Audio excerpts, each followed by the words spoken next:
سب سے بڑا تو جو اس کا ریزن ہے یا بنیادی وجہ آپ کہہ سکتے ہیں کہ اس کی یہی ہے کہ ایک مخصوص اشرافی ہے. پھر دوسری بات یہ کہ آپ نے ایک بات نوٹ نہیں کی کہ انڈیا کا جو وزیر اعظم ہے وہ جب اٹھ کے آیا تو وہ گراس روٹ سے اٹھ کے آیا تھا. اس کو گراس روٹ سے نہیں غربت کی لہر سے اٹھ کے نہیں تہ سے اٹھ کر آیا تھا. اس کو گراس روٹ کے مسائل کا پتہ تھا. وہ ان مسائل کو سمجھ سکتا تھا. ٹھیک ہے. آپ آج تک دیکھ لیں کہ آپ نے آج تک نہیں سنا کہ انڈیا کا کوئی بھی یعنی پرائم منسٹر یا کوئی بھی دوسرا نظام منسٹر لگا لے وہ بھی یعنی کبھی علاج کے لیے کسی دوسرے ملک گیا ہو. وہ ہمیشہ اپنے آپ کو پریفر کرتے ہیں. آپ جب بھی دیکھیں گے تو ان کے پاس ان کی نظام ہے کہ وہ ایک انڈین ہے. السلام علیکم. وعلیکم السلام. کیا نام ہے آپ کا؟ محمد ارسلان. اسلام صاحب کیا کرتے ہیں آپ؟ میں سر زمیندارہ کرتا ہوں. اسلام صاحب ریسنٹلی دیکھنے میں آیا ہے اور خبر یہ آئی ہے کہ انڈیا کے پرائم منسٹر مودی نے 13,500 کروڑ جو ہے وہ صرف ایودھیا کی ڈیولپمنٹ کے لیے جو ہے وہ مخصوص کیا ہے، اس کے انفراسٹرکچر کو ڈیولپمنٹ دینے کے لیے ڈیڈیکیٹ کیا ہے. انڈیا اپنے تمام شہروں پہ بھی کام کر رہا ہے اور پوری دنیا بھی انڈیا میں انویسٹ کر رہی ہے. انڈیا اس وقت خطے کی سب سے بڑی طاقت بن گیا ہے. پاکستان اور انڈیا کو آزاد ہوئے 76 سال ہو چکے ہیں. صرف ایک دن کے فرق سے جو ہے وہ انڈیا ایک دن بعد ہم سے آزاد ہوا، لیکن وہ بہت زیادہ ترقی کر گیا. کیا سوچتے ہیں کہ پاکستان اس طرح سے ترقی کیوں نہیں کر سکا کہ انڈیا اتنا آگے نکل گیا اور ہم دنیا میں اس ترقی کی دوڑ میں پیچھے رہ گئے؟ بہت شکریہ عمران بھائی، آپ نے ایک اچھا سوال کیا. اس کا جواب بالکل سادہ الفاظ میں ہے کہ انڈیا میں ابھی تک ان کا سیاسی نظام اور ان کا سیاسی انفراسٹرکچر جو ہے اس کو آپ کہہ سکتے ہیں کہ وہ بہت ڈیولپ ہے. سب سے بڑی بات ہوتی ہے کہ ان کے وہاں پہ آپ نے آج تک نہیں سنا کہ کبھی مارشل لا لگا ہے. ٹھیک ہے. کبھی آپ نے نہیں سنا کہ وہاں پہ جناب کوئی ایک حکومت آئی ہے تو دوسری حکومت اس کو گرانے کے چکر میں پڑ گئی. وہاں پہ ایک حکومت اپنا ٹینیور جو 5 سال کا رکھا گیا ہے جمہوری ملکوں کا وہ اپنا پورا کرتی ہے. ہمارے ملک کی سب سے بڑی مصیبت یہ ہے کہ ہمارے یہاں پہ کسی بھی سیاسی جماعت کو 5 سال نہیں پورے کر کے دیے گئے. اور اس سے بڑی بات یہ کہ انڈیا میں آپ نے ایک بات نوٹ کی ہوگی، انڈیا میں کوئی بھی ایک خاندان اس حکومت پہ راج نہیں کرا. آپ کو ہر مرتبہ وزیر اعظم سے صدر سے ہر مرتبہ ایک نیا چہرہ نظر آئے گا. آپ ان کی صوبائی حکومتیں اٹھا کے دیکھ لیں، وہاں پہ آپ گورنر راج اٹھا کے دیکھیں تو آپ کو ایک مخصوص شخص نظر نہیں آئے گا. ٹھیک ہے. وہاں پہ بھی سیم ٹو سیم امریکہ والا ٹینیور ہے کہ 2 مرتبہ جو وزیر اعظم بن جائے گا وہ تیسری مرتبہ اس کے لائق نہیں رہے گا. ہمارے یہاں پہ یہ مصیبت ہے کہ ہمارے یہاں پہ پہلی تو بات ہے کہ مخصوص خاندان جو ہے جن کو آپ اشرافیہ کہہ سکتے ہیں وہی نسل در نسل سے ہم پہ حکمرانی کرتے آ رہے. آپ کی بات ٹھیک ہے کہ انڈیا میں اس ٹینیور کے اندر انڈیا کے اگر پچھلی آپ ہسٹری اٹھا کے دیکھیں تو وہاں پہ واجپائی آتے ہیں، وہ اپنا ٹینیور پورا کرتے ہیں، جی ان کو سی آف کر دیا جاتا ہے. پھر اس کے بعد منموہن آتے ہیں، وہ اپنا ٹینیور پورا کرتے ہیں. پھر مودی کی جو ڈیلیور کرنے کی کیپیسٹی ہے وہ زیادہ ہے، مودی زیادہ ڈیلیور کر رہا ہے. تو مودی کو مودی تقریباً 10 سال ہو چکے ہیں وہاں پہ حکومت کر رہا ہے، اور پھر آگے نظر آ رہا ہے کہ وہ پھر بھی الیکٹ ہو رہا ہے. آپ کے کہنے کے مطابق ایک مخصوص طبقے کا پاکستان پہ قابض ہو جانا اشرافیہ کی مد میں، وہ لوگ ذمہ دار ہیں پاکستان کی ترقی نہ کرنے کے؟ جی عمران بھائی، سب سے بڑا تو جو اس کا ریزن ہے یا بنیادی وجہ آپ کہہ سکتے ہیں کہ اس کی یہی ہے کہ ایک مخصوص اشرافی ہے. پھر دوسری بات یہ کہ آپ نے ایک بات نوٹ نہیں کی کہ انڈیا کا جو وزیر اعظم ہے وہ جب اٹھ کے آیا تو وہ گراس روٹ سے اٹھ کے آیا تھا. اس کو گراس روٹ سے نہیں غربت کی لہر سے اٹھ کے نہیں تہ سے اٹھ کر آیا تھا. اس کو گراس روٹ کے مسائل کا پتہ تھا. وہ ان مسائل کو سمجھ سکتا تھا. ٹھیک ہے. لیکن پاکستان میں یہ مصیبت ہے کہ پاکستان میں کوئی بندہ بھی گراس روٹ سے اٹھ کے نہیں آیا. اس کو غریب کے مسائل کا ہی نہیں پتا. وہ آیا ہے صرف اپنا بزنس اسٹیبل کرنے کے لیے، اپنے بچوں کا فیوچر بنانے کے لیے. آپ آج تک دیکھ لیں کہ آپ نے آج تک نہیں سنا کہ انڈیا کا کوئی بھی یعنی پرائم منسٹر یا کوئی بھی دوسرا نظام منسٹر لگا لے وہ بھی یعنی کبھی علاج کے لیے کسی دوسرے ملک گیا ہو. وہ ہمیشہ اپنے آپ کو پریفر کرتے ہیں. آپ جب بھی دیکھیں گے تو ان کے پاس ان کی نظام ہے کہ وہ ایک انڈین ہے. وہ وہ اس چیز کو پروموٹ بھی کرتے ہیں، اپنے انڈین کے نیشنلزم کو پروموٹ کرتے ہیں. جبکہ ہمارے سیاستدان، آپ کی بات بالکل ٹھیک ہے، علاج کروانے کے لیے بھی باہر جاتے ہیں. کیا پاکستان میں ایسے ہاسپٹلز نہیں بنائے جا سکتے یا ایسی پابندی نہیں لگائی جا سکتی، کچھ ایسا کیا نہیں جا سکتا کہ یہاں کے سیاستدان یہیں رہیں، یہیں علاج کریں اور اپنے ٹینیور پورا کرنے کے بعد بھی باہر کہیں نہ جائیں، یہیں پہ رہیں، یہیں پہ انویسٹ کریں؟ عمران بھی اس میں سب سے بڑی وجہ یہ ہے کہ آپ نے ایک بات بڑی نوٹ کی ہوگی کہ انڈیا نے آزاد ہوتے ساتھ ہی اپنا آئین چینج کر لیا تھا. انہوں نے برٹش راج کا، ایسٹ انڈیا کمپنی کا آئین نہیں رکھا. انہوں نے اپنا ذاتی آئین بنا لیا. آپ کے ملک کی سب سے بڑی مصیبت یہ ہے کہ آپ کے ملک کے پاس تو اپنا آئین ہی نہیں ہے. وہ آج تک برٹش لا چل رہا ہے. اس ملک میں جو سب سے کم عمر آئین ہے جی وہ ہے جناب آپ کی پارٹنرشپ لا، اور اس پارٹنرشپ لا کو ماشاءاللہ سے 86 سال ہو چکے ہیں۔ ابھی آپ نے کہا کہ پاکستان اور انڈیا کو آزاد ہوئے 76 سال ہوئے۔ اس ملک کا جو ایک پارٹنرشپ کا بزنس ہے، یعنی کاروبار کا کرنے کے ریلیٹڈ لا جو بنایا گیا ہے، وہ اس کو 86 سال ہو چکے، وہ پاکستان بننے سے بھی 10 سال پہلے کا ہے۔ جی یہاں پہ جس نظام پہ پورا پاکستان چل رہا ہے، نظام سے ہم کہہ سکتے ہیں، جی جس پورا معاشرہ چل رہا ہے، ہمارا تھانہ کلچر، ہماری عدالتیں، ہماری جوڈیشری جو بھی چل رہا ہے، وہ ماشاءاللہ سے 142 سال سے اوپر کی عمر پا چکا ہے۔ یعنی کہ پاکستان بننے سے بھی دگنے سال کی وہ جی چکا ہے۔ ہمارے پاس جب اپنا لا ہی نہیں ہے، اس میں ہم نے جب دل کیا امینڈمنٹ کر دی، چینجنگ کر دی، رد و بدل کر دی، ترامیم کر دی، جو آیا اس نے مرضی سے کر دیا۔ پھر یہاں پہ ایک بڑی بات ہے، یہاں پہ کوئی بندہ آپ کو پوچھ نہیں سکتا آپ کیا کر رہے ہو، کیونکہ اس لا میں اتنی ہی خامیاں اور شکیں رکھی گئی ہیں کہ اس میں چور رستے زیادہ ہیں۔ وہاں پہ ایک اور بات ہے کہ اگر مودی کر رہا ہے تو مودی کی سب سے بڑی بات ہے کہ مودی پڑھے لکھے خاندان سے آیا، پڑھے لکھ کے آیا، اس نے ہر چیز کو ایک چونکہ سیاسی پارٹی سے آیا تھا، وہ سٹیپ بائی سٹیپ ایک ورکر بنا، ورکر سے جناب وہ کرتا کرتا کرتا میرٹ بیس پہ آتا تھا۔ میرے خیال کے مطابق ایک چائے والا کتنا پڑھا ہو سکتا ہے یا وہ کتنے پڑھے لکھے خاندان سے ہے، یہ آپ کی بات ٹھیک ہے کہ وہ گراس روٹ لیول سے آیا ہے تو وہ چیزوں کو اس طرح سے سمجھتا ہے، لیکن وہ ان چیزوں کو سمجھنے کے ساتھ ساتھ وہ ڈلیور بھی کر رہا ہے۔ سر وہ ڈلیوری اس لیے کر رہا ہے کہ ان کو لالچ نہیں ہے، کیونکہ اس کو پتا ہے کہ اس کے بعد اس کے بیٹے نے آگے گدی پہ نہیں بننا۔ آپ مجھے بتائیں، آپ نے نہرو کے بعد نہرو کے بیٹے کو گدی پہ دیکھا ہے؟ آپ نے نہرو کے اس کے بعد سونیا گاندھی کے بعد، جناب سونیا گاندھی ان کی آؤٹ سائڈر فیملی تھی، ان کی بہو تھی۔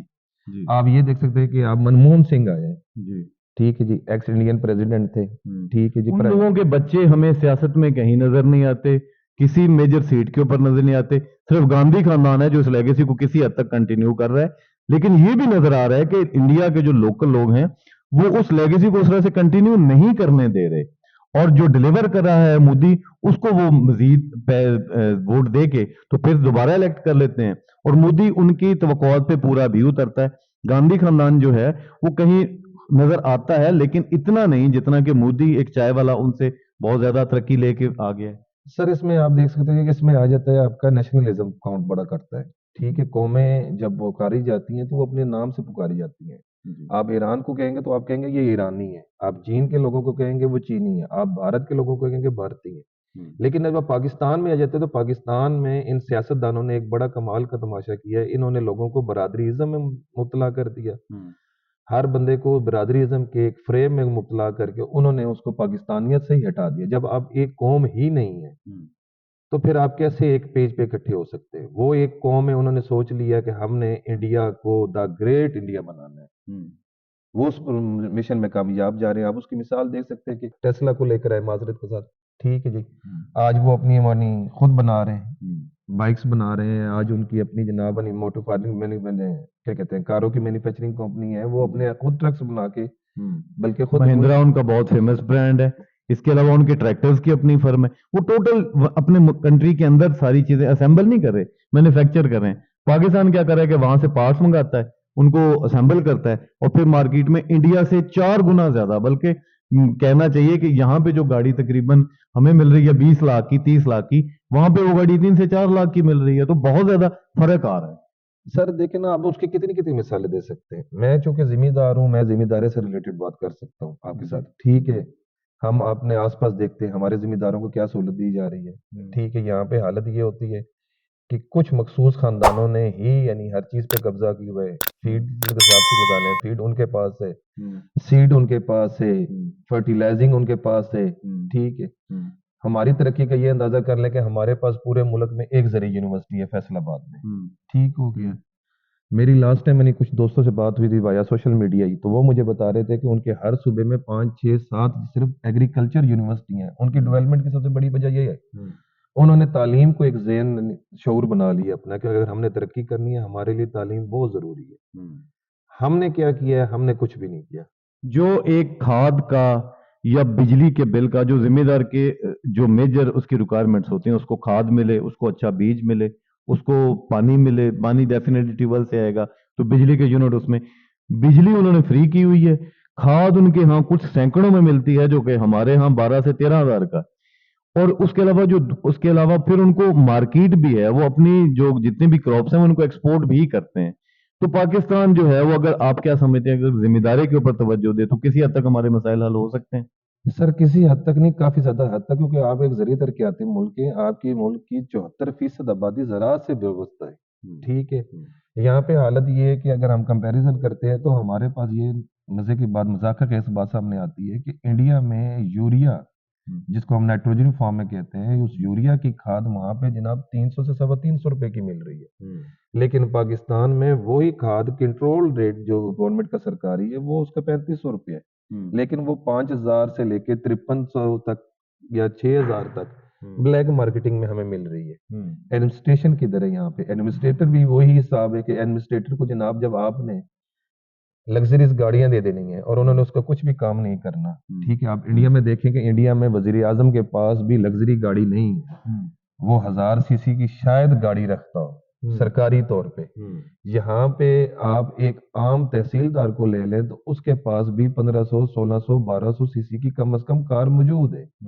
وہاں پہ اگر آپ ان کے اندازہ کریں تو انہوں نے صرف ایک سٹرکچر دیا ہے، اس سٹرکچر کو ایک نظام کو دے دیا، اس نظام میں ان کو پابند کر دیا۔ کرپشن دنیا میں ہر جگہ ہوتی ہے، لیکن کرپشن کا بھی ایک طریقہ ہوتا ہے، ٹھیک ہے۔ وہاں پہ بھی ہوتی ہوگی، ہمارے بھی ہوتی ہے، لیکن ہمارے یہاں پہ کہ ہمارے ایک مائنڈ سیٹ کر دیا جاتا ہے کہ تم مالک مختار ہو، تم یعنی سروس فار دا نیشن کے لیے نہیں آئے، سرو فار دا نیشن کے لیے نہیں آئے، تم رول فار دی نیشن کے لیے آئے ہو، تو تمہیں اس عوام پہ حکمرانی کرنی ہے۔ اب مجھے ایک بات بتائیں کہ ایک آدمی جو خود نہیں 600 سی سی کی یا 800 سی سی کی گاڑی میں بیٹھ کے وداؤٹ پروٹوکول اپنی عوام کے چکر لگا رہا ہے، اپنی عوام میں پھر رہا ہے، تو اس ملک میں ترقی تو کرنی ہے۔ یہاں پہ یہ حالت ہے کہ یہاں پہ جناب ایک ہمارا اے سی جناب 3.5 کروڑ 4 کروڑ کے ویگو ڈالے میں بیٹھتا ہے، ساتھ اس کے ایک پولیس کا پروٹوکول ہوتا ہے، اور وہ آ کے کیا کرتا ہے کہ سڑک پہ آ کے غریب لوگوں کی ریڑیاں جناب الٹا کے وہ اپنے آپ کا کارنامہ سمجھتا ہے۔ ہم نے اس کو 3-4 کروڑ کی گاڑی اس لیے دی ہوئی ہے کہ غریب کی ریڑھی کو الٹا دے۔ جی، اس کے لیے دی ہوئی ہے۔ ہمارے یہاں پہ ایک سیٹ اپ نہیں ہے، ایک نظام نہیں ہے۔ انڈیا نے ایک نظام کو بنایا، اس نے آہستہ آہستہ کرتے کرتے کرتے اس کو ڈیولپ کیا۔ اب آپ کے سامنے انڈیا کی سب سے پرانی مثال ہے، آپ کے پاس بھی ریلوے انڈیا کے پاس بھی ہے۔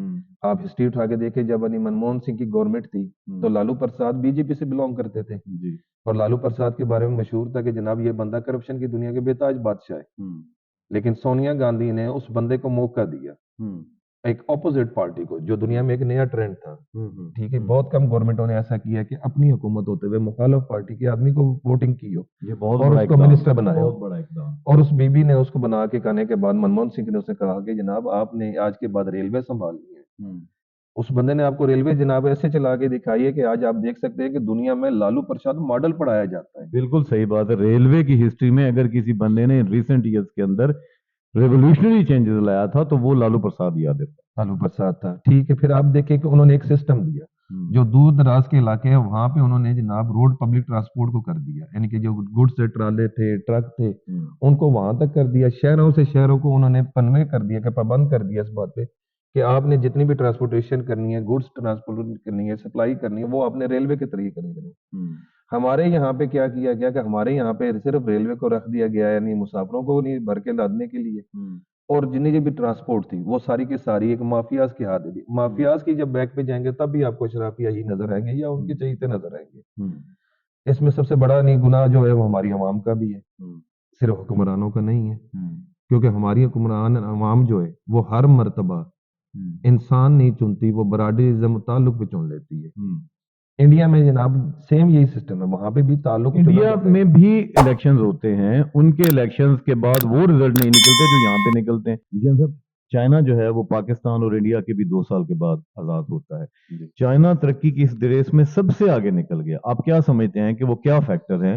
خطے کے اندر انڈیا ڈیفینیٹلی ریپڈلی ترقی کر رہا ہے، اس سے زیادہ ترقی چائنا کر رہا ہے۔ پاکستان اور چائنا آپس میں دوست ہیں، تو اس سلسلے میں چائنا جو ہے وہ پاکستان کی کوئی ہیلپ نہیں کر سکتا ترقی کے اس دوڑ کے اندر؟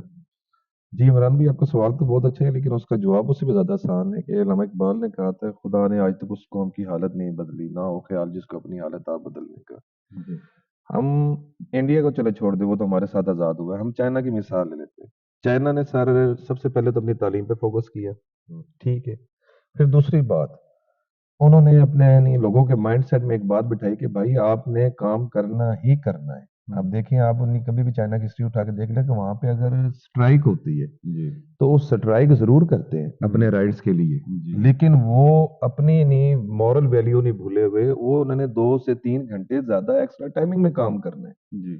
ہمارے وہ یہاں 2 گھنٹے اوور ٹائم لگاتے ہیں اور اوور ٹائم کی پیمنٹ بھی نہیں لیتے، یہ ان کے پروٹیسٹ کرنے کا انداز ہے۔ جی ان کے پروٹیسٹ کرنے کا انداز ہے۔ دیکھیں احتجاج ہوتا ہے اپنی آواز پہنچانے کا، نہ کہ ملک کو نقصان پہنچانے کا۔ ہمارے یہاں پہ نہیں اخلاقی شعور کی کمی اتنی زیادہ ہے کہ ہم سب سے پہلے تو اپنے ملک کا نقصان کرتے ہیں، ٹھیک ہے جی، اس کے بعد ہم ملک کے بارے میں سوچتے ہیں۔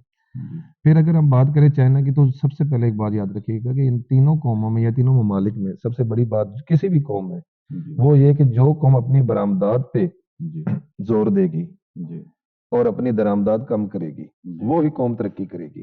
جو قوم یہ بات سمجھ جائے گی، جب آپ دیکھیں آپ دنیا کے کسی بھی چلے کونے میں چلے جائیں، اس ملک کا آدمی ہمیشہ اپنے ملک کی ہی چیز کو پریفر کرے گا چاہے اس کو مہنگے داموں لینی پڑے۔ ہمارے ملک میں یہ عجیب کانسیپٹ ہے کہ ہم چونکہ ابھی تک وہ غلامی والے دور سے نکل نہیں سکے، اس وجہ سے ابھی تک ہم صرف ہمیشہ امپورٹڈ چیزوں کو پریفر کرتے ہیں اپنی امپورٹڈ چیزیں تو ہماری ضرورت بن گئی ہے نا، لوکل پروڈکشن تو ہے ہی نہیں، لوکل چیزیں تو پروڈیوس ہو ہی نہیں رہی، نہ ہی انڈسٹری کو اتنا چلنے دیا جا رہا ہے، تو ڈیفینیٹلی مجبوراً پھر لوگوں نے جو امپورٹڈ چیزیں ہیں وہی یوز کرنی ہے۔ عمران بھائی وہ تو آپ کی بات صحیح ہے، لیکن کبھی کبھی یعنی آپ نے دیکھا کہ ترقی کرنے کے لیے قربانیاں دینی پڑتی ہیں۔ ہمارے یہاں پہ یہ حالت ہے کہ اگر کوئی بندہ غلطی سے، چونکہ ایک سسٹم نہیں ہے، چیک اینڈ بیلنس نہیں ہے، کوئی پروپر پروسیجر نہیں ہے، ایک نظام کو تبدیل کرنے کی ضرورت ہے، اور نظام ہمیشہ یعنی دنیا میں پورے الیکشن سے تبدیل ہوتا ہے، لیکن ہمارے ملک میں آپ آج تک اٹھا کے دیکھ لیں کہ آپ کو فیئر اینڈ فیئر الیکشن ہی نظر آئیں گے۔ اب دوبارہ الیکشن نظر آ رہا ہے، اب یہ عوام کی ذمہ داری ہے کہ وہ ان لوگوں کو چنے جن لوگوں کو ان کو سمجھ آتی ہے۔ لیکن عوام اس میں کیا رول پلے کرے گی، کیونکہ جس طرح کا الیکشن ہونے جا رہا ہے اور الیکشنز کے متعلق جو کانسپریسیز چل رہی ہیں، لیول پلینگ فیلڈ کے حوالے سے دیکھ لیں یا ایک مخصوص طبقے کو لانے کے لیے جو کوششیں کی جا رہی ہیں، اس میں آپ کو کیا لگتا ہے کہ اگر عوام اپنا حق رائے دہی استعمال کرتے ہیں تو پھر بھی ان کے حق رائے دہی کو احترام کیا جائے گا اور انہیں کے الیکٹڈ لوگوں کو آگے لایا جائے گا؟ عمران میں ایسا ہے کہ اب دور تبدیل ہو چکا ہے، اب سوشل میڈیا کا دور ہے، ہر چیز آپ کو ایک انگلی کے کلک پہ مل جاتی ہے، ٹھیک ہے۔ اب اگر ووٹر کو جب تک اپنے رائٹس کا نہیں پتا ہوگا تو وہ اپنا کچھ حق نہیں حاصل کر سکے گا۔ پھر سب سے بڑی بات یہ ہوتی ہے کہ ہمارے یہاں پہ ایک عجیب کانسیپٹ ہے کہ یار وہ میری پسند کا ووٹر نہیں ہے، بندہ نہیں ہے، امیدوار کینڈیڈیٹ نہیں ہے، میں نے اس کو ووٹ نہیں دینا، ٹھیک ہے۔ ہم سب سے بڑی یہ غلطی کرتے ہیں جو ہم ووٹ ہی اپنا ڈالنے نہیں جاتے، اپنا حق ہی جمہوری استعمال کرنے نہیں جاتے، اس کا فائدہ اٹھا لیا جاتا ہے، ٹھیک ہے، وہ بھی کاؤنٹنگ کر دی جاتی ہے۔ پھر ہم سے بڑی بات یہ ہے کہ ہم اگر دیکھتے ہیں کہ ہماری یہ تو ہم دیکھتے ہیں نا بھی مختلف حلقوں سے الیکشن کے بعد، پچھلے جو الیکشن میں ہم نے دیکھا ہے کہ لوگ جو ہیں وہ ٹھپے لگا رہے ہیں بیلٹ پیپر کے اوپر، اور بیلٹ پہ ڈیفینیٹلی پھر پہلے غیر حتمی غیر سرکاری نتائج کچھ ہوتے ہیں، لیکن جب حتمی اور سرکاری نتائج آتے ہیں تب تک نتائج ہی چینج کر دیے جاتے ہیں۔ جی یہی میں آپ سے بات کرنا چاہ رہا تھا، آپ کی بات کو آگے بڑھاتا ہوں۔ اس میں ہمیں اپنے ووٹ کے نہیں پتا، سب سے پہلے تو ہم اپنے ووٹ کا ہی پتہ کریں کہ ہمارے ووٹ کا اندراج کہاں ہوا ہے، جی ٹھیک ہے، جہاں اندراج ہوا ہم کرنے جائیں۔ جو تبدیلیاں ہوتی ہیں وہ انقلاب وہ آہستہ آہستہ آتے ہیں، ایک دم نہیں آتے، ان کی بنیاد رکھنی پڑتی ہے۔ اگر آپ چین کی مثال دیتے تو چین نے ایک انقلاب کی بنیاد رکھی تھی، آپ انڈیا کی مثال دیتے ہیں تو انڈیا نے اس دور کو اس فیز کو سروائیو کیا، انہوں نے آہستہ آہستہ شعور دیا، اس کو کرتے کرتے وہ آہستہ آہستہ اپنے نظام کو ڈیولپ کرتے ہیں، اپنا چیک اینڈ بیلنس کرتے ہیں۔ جب نئی یوتھ پیڑھی آئی اس نے آ کے تھوڑی سی اس میں ریفارمز کی، آہستہ آہستہ سے ریفارم ہوتی ہوتی ہوتی آج آپ کے سامنے مثال ہے کہ وہ دنیا کے جدید ترین ممالک میں، ٹھیک ہے۔ زرعی یعنی مسائل وسائل سے دیکھے تو آپ کا ملک مالا مال ہے ہر لحاظ سے، کہ دنیا میں کوئی بھی کنٹری 74% کی جناب زرعی زراعت نہیں رکھتی، پوری دنیا میں زراعت ایک مینوفیکچرنگ کی جاتی ہے، ہر انسان کی ضرورت ہے جینے کے لیے، اس نے کوئی نہ کوئی چیز لینی ہوتی ہے زراعت سے متعلق، لیکن یہاں پہ زراعت کو ہی ڈاؤن کیا جا رہا ہے، کیوں؟ چیک اینڈ بیلنس نہیں ہے۔ پھر عوام بھی اپنے حقوق کے لیے نہیں اٹھتی، اگر اٹھتی ہے تو وہ صرف توڑ پھاڑ کے لیے اٹھتی ہے۔ بی فیئر الیکشن میں اگر آپ دیکھتے ہیں آپ کا کینڈیڈیٹ نہیں ہے، آپ کے پسندیدہ کینڈیڈیٹ، اس کو ریجیکٹ کر دیا، لیکن آپ ووٹ ڈالنے جائیں، اس کو ریجیکٹ کیا ہے نا، آپ جائیں، آپ جا کے ایک کھانے کی جگہ پہ کئی خانوں میں مور لگا کے اپنے ووٹ کو ریجیکٹ کریں، کیونکہ دنیا کا سب سے بڑا جمہوری طریقہ یہ ہے کہ جب آپ کا ووٹ ریجیکشن میں جاتا ہے تو وہ سب سے زیادہ کاؤنٹ پلس ہوتا ہے بنسبت یہ کہ اس میں دیکھا جائے کہ کس کینڈیڈیٹ نے کتنے زیادہ ووٹ لیے، جی ٹھیک ہے۔ پوری دنیا میں اگر آپ کا پسندیدہ کینڈیڈیٹ نہیں آتا تو آپ وہاں پہ جا کے ووٹ ریجیکٹ کرتے ہیں، اور یہ چیز آپ اپنا ووٹ خود وہاں جا کے ریجیکٹ کراتے ہیں اور اپنے ووٹ کے لیے خالی نہیں چھوڑتے تاکہ کوئی اس کو مس یوز نہ مس یوز نہ کر سکے. آپ کی یعنی غیر حاضری میں یا آپ کے ووٹ نہ ڈالنے کی صورت میں آپ کے جمہوری حق کو کوئی اور لوٹ کے لے جاتا ہے, آپ کے اس پہ جمہوری حق پہ ڈاکہ ڈال دیتا ہے. پھر وہ آپ جب ڈاکہ ڈال دیتا ہے تو 5 سال آپ کا کام ہی نہیں ہے پھر اس سے پوچھنا, کیونکہ آپ بے بس ہے, آپ نے اپنے ہاتھ خود کاٹ کے دیے. پھر دوسری بات یہ کہ ہم یہاں پہ اپنے امیدواروں سے یہ نہیں پوچھتے کہ بھائی آپ پچھلے 5 سال نظر آئے تھے, یہ درمیان 5 سال کا جو عرصہ تھا تب میں کہاں تھا, ہم یہ نہیں پوچھتے. آپ دنیا کی کسی بھی الیکٹیبل گورنمنٹ کو پوچھنا شروع کریں گے, ان کو اپنے ورکرز کا بڑی اچھی طرح سے پتا ہوگا.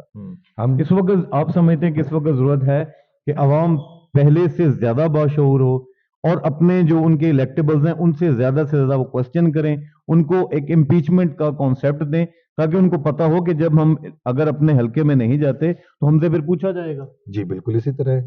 ٹھیک ہے جی, ہم اگر چین کی مثال لیتے ہیں, ہم امریکہ کی مثال لیتے ہیں, ہم کسی بھی جگہ مثال لیتے ہیں, وہاں پہ کینڈیڈیٹ ڈور بائی ڈور خود کمپین کرتا ہے, وہ ڈور بائی ڈور اپنے مسائل کو اندازہ کرتا ہے. وہاں پہ اگر کوئی عوام کے ساتھ مسئلہ بن جائے اس حلقے میں تو وہاں پہ کینڈیڈیٹ خود اپنے سر پہ کھڑے ہو کے خود نگرانی میں کام کرواتا ہے. یہاں پہ یہ کام ہے ہی نہیں. یہاں پہ یہ حال ہے کہ یہاں پہ کوئی لوگ اپنی جو وسائل ہے جو ان کے یعنی حق ہے, جیسے کہ سڑک ہے, سیوریج سسٹم ہے, ہمارے ملک میں لیکن یہ چیزیں جو ہیں یہ تو جو ہے وہ بلدیہ کا کام ہوتا ہے, وہ میونسپل کا کام ہوتا ہے, میونسپل کمیٹی کا. یہ سڑکیں بنانے یہ سارے معاملات کرتے ہیں. ہم نے اپنے جو ہم جو لوگوں کو الیکٹ کر کے اسمبلی میں بھیجتے ہیں, ہم یہاں پہ غلط نہیں کر رہے کہ جو کام بلدیہ کا ہے وہ اپنے ایم پی اور ایم این اے سے توقع کر رہے ہیں کہ وہ نہیں. عمران بھائی اس میں یہ ہے کہ آپ کے ملک کے سیٹل میں بلدیہ کے بھی کینڈیڈیٹ ہوتے ہیں اور اسمبلی کے بھی کینڈیڈیٹ ہوتے ہیں. آپ جب پہلے زمین سے شروع کرتے ہیں, یعنی کہ پہلے گراس روٹ سے شروع کریں گے, جب آپ پہلے اپنے مقامی لوگوں کو جو پوچھیں, ان سے جواب دہی کریں. وہ چونکہ آپ کے جو اسمبلی میں جانے والے بندے ہیں ان کے ہی چہیتے رکھے ہوئے ہیں, جب وہ اپنے یعنی آقاؤں کو بتائیں گے کہ بھائی اب عوام شعور میں آ گئی ہے, وہ ہر چیز کا حساب لینے لگ پڑی ہے, تب ان کو بھی سمجھ آ جائے گی کہ ہم نے اب ان کی ہی بات کرنی ہے, ہم نے اپنی ہی ضرورتوں کو پورا نہیں کرنا. یہ تبدیلی جو ہے یہ اس وقت بہت ضروری ہے, اور قومیں پھر تبدیلی سے ہی بنتی ہیں, قوموں اپنے شعور آنے سے ہی بنتی ہیں. اب یہ جو نئی نسل آئی ہے, یہ الحمدللہ امید ہے کہ انشاءاللہ جو نیا فیئر الیکشن آ رہا ہے, ٹھیک ہے جی, اس میں آپ کو ایک بہت ہی غیر متوقع نہیں رزلٹ ملنے کو نظر آئے گا, کیونکہ اب وہ پرانا دور نہیں رہا, لکیر کے فقیر والی بات نہیں رہی. اب سوشل میڈیا ہے, اس نے عوام میں بہت زیادہ اویئرنیس پیدا کر دی ہے. اس کا رزلٹ انشاءاللہ آپ دیکھیں گے بہت ہی الگ نظر آئے گا. ان الیکشنز کے بعد کیا ہم کوئی توقع کر سکتے ہیں کسی بہتری کی, جس انوائرمنٹ میں یہ الیکشن ہونے جا رہے ہیں, کیا اس کے بعد پھر بھی ایٹ لیسٹ کہیں پہ کوئی امید ہے کہ کہیں بہتری آ سکتی ہے؟ نہیں عمران بھائی, یہ جس انوائرمنٹ میں یہ الیکشن کیا جا رہا ہے وہ اب بچے کو پتہ ہے کہ کس انوائرمنٹ میں کیا جا رہا ہے, اس میں کوئی بہتری کے چانس نہیں ہے. کیونکہ جب آپ پڑھے لکھے ہی لوگوں کو آگے نہیں لے کر آئیں گے, ایک نئی نسل کو آگے نہیں لے کر آئیں گے, آپ وہی پرانے لوگوں کو لے کر آئیں گے جن کو آپ آزما چکے ہیں. جس کو آپ آزما چکے اس کو دوبارہ کیوں آزمانا ہے؟ اگر انہی لوگوں کو ہم نے پھر آزمانا ہے تو آپ کے خیال میں وہی لوگ جو 30-40 سال سے پاکستان کی سیاست کو لے کے چل رہے ہیں, اس 76 سال کے اندر جو ہے وہ جو پولیٹیکل ڈیموکریسی ہے وہ ہمیں 30 سے 40 سال نظر آتی ہے, لیکن 30 سے 40 سال جو ہے وہ بھی دو خاندانوں کے ہی درمیان سیاست گھوم رہی ہے. جی بالکل. اس میں عمران بھی بات وہی آ جاتی تھی کہ ہم اگر سلیکٹ کرتے ہیں تو ہمیں یہ سمجھ آتی ہے کہ ہم دنیا کی جب لیڈرشپ کو دیکھتے ہو تو ہم دیکھتے ہیں کہ یار وہ گراس روٹ سے آ گئی ہے. پہلے وہ پارٹی جوائن کرتا ہے, پھر وہ ورکر ہوتا ہے, پھر اس کی ایبلٹی دیکھ کے اس کو کونسلر کا یا ٹاؤن شپ کے ممبر کا الیکشن دیا جاتا ہے, وہ اس کو ون کرتا ہے, وہ مقامی طور پر ہر بندے سے ملتا آتا ہے, پھر وہ آگے آ کے میئر کے الیکشن کی کینڈیڈیٹ بنتا ہے, پھر میئر کے کینڈیڈیٹ سے آگے پھر وہ اگر کوئی اچیومنٹ دیتا ہے, کوئی امپروومنٹ دیتا ہے, اپنے ورک شو کرتا ہے, تو پھر اس کے بعد جناب آپ کے سامنے وہ بندہ ایز اے کینڈیڈیٹ کے طور پر آتا ہے. ایران کے سامنے جناب سب کا جو صدر تھے احمد نژادی, وہ ہمارے سامنے مثال ہیں. ابھی جو ریسنٹلی چین کے پریزیڈنٹ ہیں وہ آپ کے سامنے اس کی مثال ہے کہ وہ کوئی پاورفل فیملی سے نہیں آئے, وہ ایک گراؤنڈ سٹریٹ سے آئے ہیں. ہمارے آس پاس میں جناب آپ کے پاس انڈیا ہے, نریندر سنگھ مودی گراس روٹ سے اٹھ کر آیا تھا. وہ چائے بیچنا اس کے بچپن کی ضرورت کو پوری کرنے کا پیش آتا, لیکن وہ گراس روٹ سے آتا گیا, وہ اپنے محنت کے اوپر سلیکٹ ہوتا ہوتا ہوتا آج انڈیا کا پرائم منسٹر بن گیا. ٹھیک ہے جی. اب بات یہ ہے کہ اگر ابھی الیکشن کے لیے اتنی زیادہ جو ہے وہ گہما گہمی ہے, کیا آپ کو واقعی الیکشن ہوتا ہوا نظر آ رہا ہے؟ الیکشن ہوگا؟ ابھی تک تو عمران میں بالکل بھی یقین نہیں ہے کہ الیکشن ہوتا ہوا نظر نہیں آ رہا. ظاہری طور پہ تو آپ کو نظر آئے گا کہ بڑا الیکشن کی تیاریاں ہو رہی ہیں، لیکن ابھی وہ پہلے جیسا نہ کینڈیڈیٹ میں ہنگامہ ہے، نہ ان کے اندر وہ جوش جذبہ ہے. ٹھیک ہے جی، ہر بندہ وقت گزاری کے لیے اپنا ٹائم پورا کر رہا ہے. عوام بھی اس کو مستی میں چل کر رہی ہے، وہ بھی اس کو مستی میں لے رہے ہیں. ٹھیک ہے، کیونکہ ہر بندے کو پتا ہے کہ بی فیئر الیکشن تو پہلی بات ہونے نہیں ہے، الیکشن تو ہونے ہی نہیں ہے. اگر ہوگے تو بی فیئر نہیں ہونے، کیونکہ جس طرح کی پلینگ لیول فیلڈ سجیسٹ کر دی گئی ہے، سیٹ کر دی گئی ہے، اس سے سمجھ آ رہا ہے کہ یہ پھر وہی ہمارے اوپر خاندان مسلط کیا جائے گا. کیا سوچتے ہیں ایسے کیا اقدامات ہم کریں پاکستان کی اشرافیہ، چلے ہم ان کے اوپر ہی توقع کر لیتے ہیں کہ اگر پاکستان کی اشرافیہ کے اندر ہی چیزیں رہنی ہیں تو اشرافیہ کیا اقدام کرے کہ ایٹ لیسٹ جو عوام ہے اس تک تو کچھ نہ کچھ اس کے لیے سہولت پیدا ہو. عمران بھائی، اس کے لیے سب سے پہلی تو بات یہ ہے کہ آئین تبدیل ہونا پڑے گا. آپ کو اپنا ذاتی آئین لانا پڑے گا جو دنیا کی ہر قوم لے کر آتی ہے. ٹھیک ہے، پھر اس آئین کو اوپر آپ کو پابند ہونا پڑے گا، اس کو آپ نے اپنانا ہوگا. اس کے اوپر جو آپ لکھ دیا جائے گا اس پہ آپ نے یہ بتا دینا ہے کہ بھائی یہ امیر کے لیے بھی وہی ہے، یہ غریب کے لیے بھی وہی ہے. ٹھیک ہے، جب آپ آئین کی چینجنگ کریں گے تو آپ اس میں آتے ہوئے نظام کو تبدیل کرنے کی طرف لے آئیں گے. جب آپ اپنے افسر کو بتائیں گے کہ بھائی تم بھی آئین کے اندر شامل ہو اور تمہارے ذمہ ہے کہ تم نے جو جاب اپنی پوری زندگی میں کرنی ہے تم نے عوام کی ہی خدمت کرنی ہے، نہ کہ عوام سے اپنی خدمت کروانی ہے. پھر عوام بھی اگر اس سے جواب لینے دینے شروع ہو جائے گی، عوام کو اپنے حقوق کا پتہ ہوگا، ہر بندہ اپنے اپنے حقوق کے بارے میں جانتا ہوگا، ہر بندہ اپنے حقوق حاصل کرے گا اور فرائض ادا کرے گا تو ہی پاسبل. جی بالکل اسی طرح عمران بھائی. ٹھیک ہے، اس کے علاوہ اگر آپ یہ سوچیں کہ صرف ایک گھر کام کر دے، عوام ہی سارا کچھ کرے یا اشرافیہ یعنی اشرافیہ سوچ کوئی کر لے تو یہ غلط فہمی ہے. کیونکہ اشرافیہ بھی ہم ہی میں سے آئی ہے، وہ اوپر سے تو کوئی مخلوق اتری نہیں ہے.